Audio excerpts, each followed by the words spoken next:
Late one evening, a man in Finland exits a cabin to move his car. He observes a strange light phenomenon further down the road. Curious, he decides to go and investigate. As he moves closer to it, his evening of fun and frolic would take a very weird turn. This is the Saarijarvi glowing hands incident. Recently I put out a video describing an incident in which a hunter encountered a large, hairy, bipedal creature that seemed to possess bioluminescent hands. Yes, a Bigfoot with glowing hands. What to make of that? Of course, there are some species of animals, mostly aquatic, that can seemingly glow in the dark. As well, if you search through enough Fortean books and websites, you will no doubt find references to people and beings with glowing hands. Oftentimes these cases refer to angelic visitants, miracles, though not always.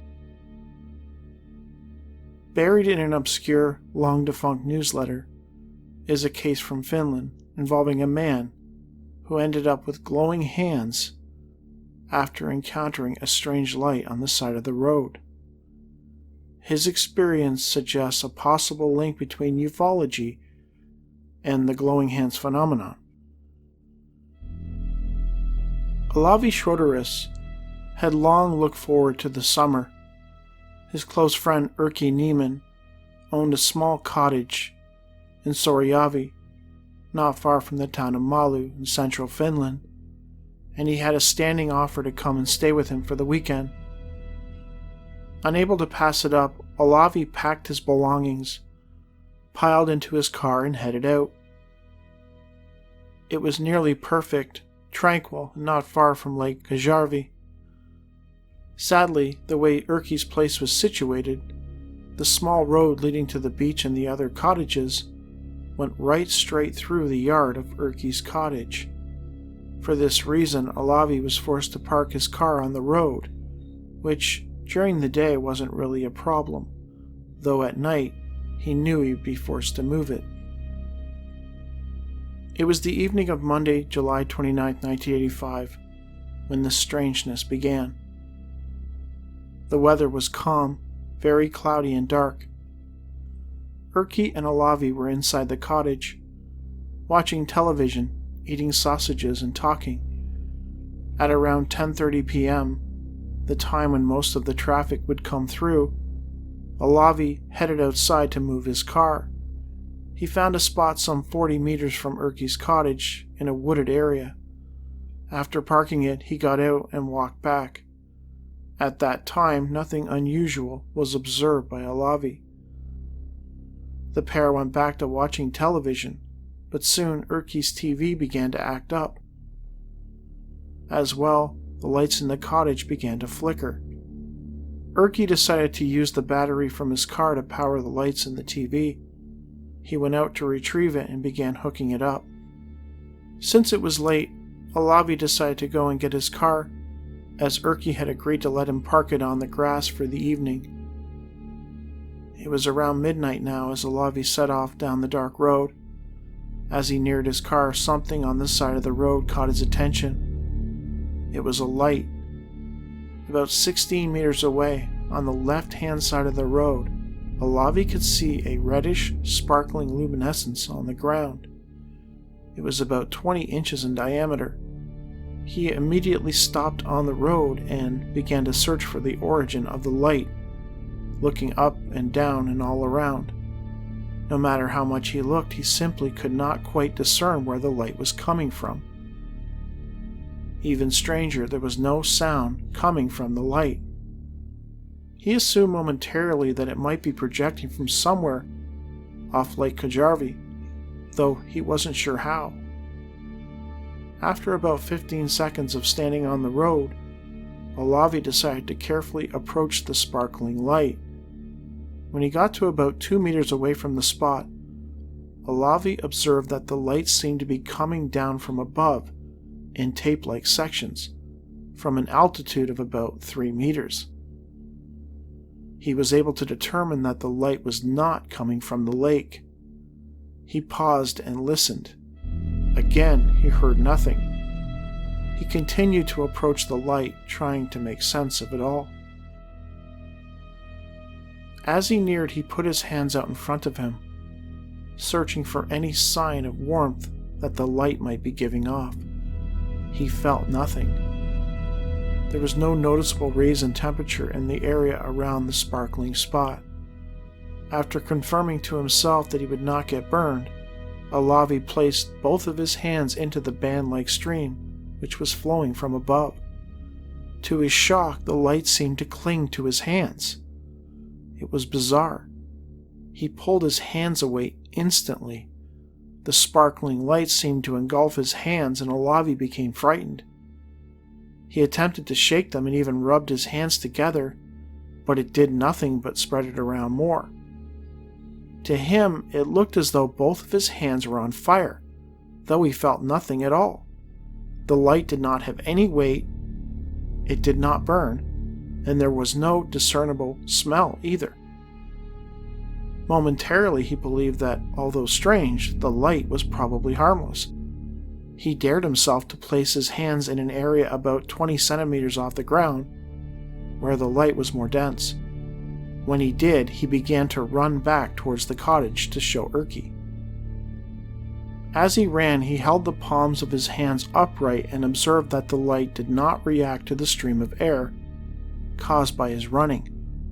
Upon reaching the porch of his cottage, Olavi began screaming for his friend to come and look, that something strange was happening on the road. He charged inside. Erkki seemed perplexed by the odd sight and did not say anything. Olavi explained to him what had happened and that there was more of this sparkling element back there on the road.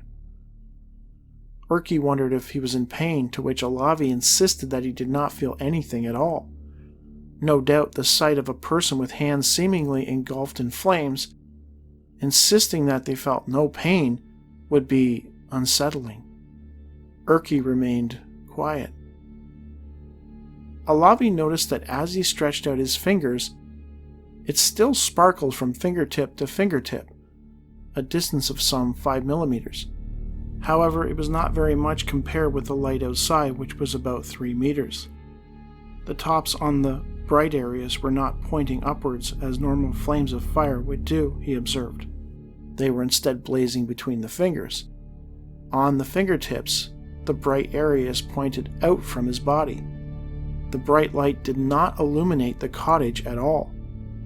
The brightness began to vanish from his fingers after some 30 seconds, and eventually it disappeared completely. Immediately, Olavi went back outside and into the yard. He was desperate to find out if the light beam was still there, visible from the distance. Possibly afraid of what he might see, Erkki elected not to follow Olavi. Instead, he remained inside the cottage, peering out the window, though in the wrong direction. Given how dark it was out there, there was very little chance that he could have seen Olavi anyway. From what Olavi could tell, the light was now gone. There was no sign of it at all. He remained in the yard for another 5 minutes, hoping to hear something or spot something in the darkness. But sadly, nothing happened. He decided to go and retrieve his car. But, for some reason, the more he thought about it, the more frightened he became. The idea of walking down that dark road alone, past the spot where he saw the light, terrified him, and he didn't quite know why. He wasn't afraid earlier, so why now? He eventually worked up the courage to run back and get the car. He brought it around and backed it up into the cottage's yard. The spot where he saw the light was now pitch black. There was no trace of it at all. Olavi and Erkki both remained up well into the late hours, discussing what had happened, discussing the light and possible explanations. When they eventually turned in for the night, Olavi found that he had trouble sleeping. Something about what had happened that evening left him deeply unsettled and wanting for answers.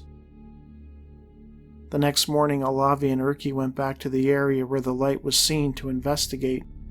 It was raining, but just barely. Despite searching the area extensively, there was no traces to be found. Later that evening, Tuesday, July 30th, Olavi and Erkki packed their things and left. Olavi told some friends upon arriving home. The friends wanted to see the spot and convinced him to return with them to the area and have a look around. Again, nothing happened.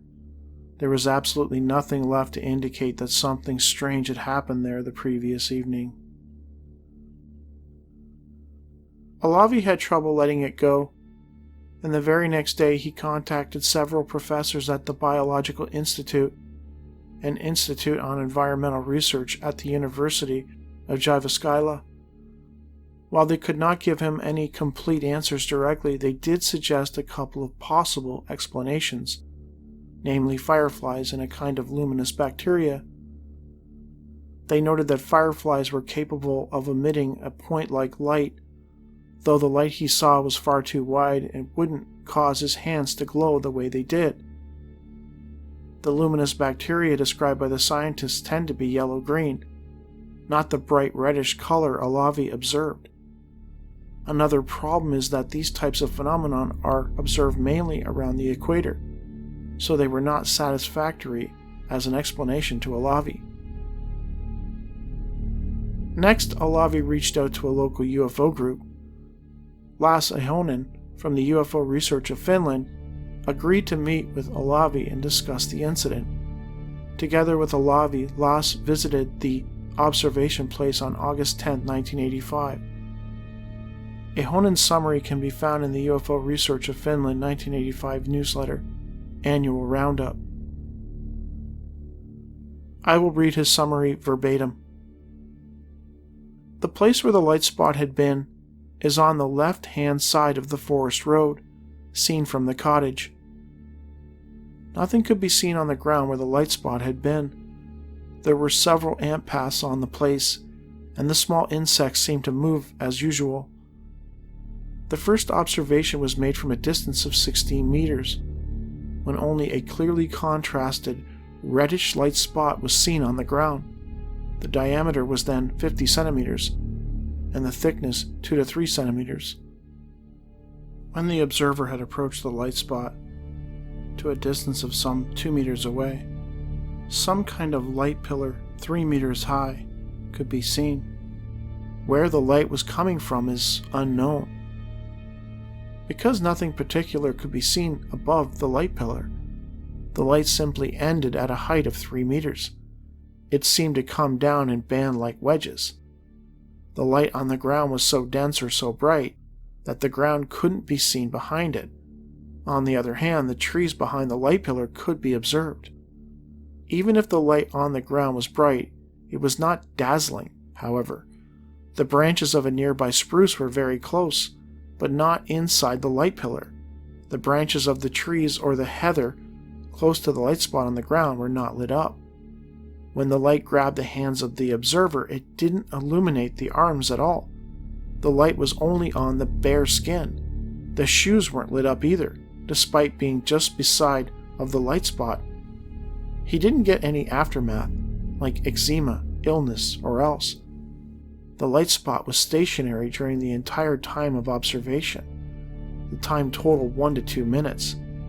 During the observation, the weather was cloudy, very dark, and completely without winds. No thunder could be detected. The temperature was about 10 degrees Celsius. What caused this phenomenon is still unexplained. It can hardly be an electric phenomenon caused by some man-made electric device, because there is no electricity or power lines in the vicinity.